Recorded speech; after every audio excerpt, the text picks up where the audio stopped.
ৰং, কেনভাছ আৰু কল্পনাৰে লিখা হ'ব সৃষ্টিৰ কাহিনী। ঐতিহ্যমণ্ডিত পুথিমাৰী বুকুত গঢ়ি উঠা ক্ৰিয়েটিভ আৰ্ট এণ্ড ক্ৰাফ্ট একাডেমীৰ ৰূপত আৰম্ভ হৈছে চিত্ৰকলাৰ এক সৃষ্টিশীল যাত্ৰা।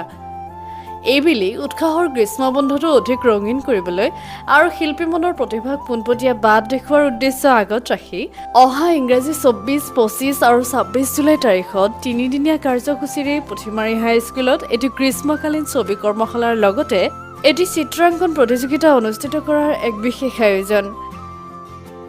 পোনপ্ৰথমবাৰৰ বাবে পুথিমাৰী অঞ্চলত ক্ৰিয়েটিভ আৰ্ট এণ্ড ক্ৰাফ্ট একাডেমীৰ উদ্যোক্তাসকলৰ প্ৰয়াসত অনুষ্ঠিত কৰিবলৈ লোৱা এই কৰ্মশালাত ৱৰ্ল্ড ৰেকৰ্ড হোল্ডাৰ ডক্টৰ তীৰ্থংকৰ শৰ্মা, অভিজ্ঞ চিত্ৰশিল্পী ৰিদীপ দাস আৰু চন্দন নাথৰ নিৰ্দেশনাত বন্ধুসুলভ পৰিৱেশ, ছবি অঁকাৰ মজা আৰু নতুন নতুন কলা শিকাৰ সুকীয়া সুযোগ লাভ কৰিব।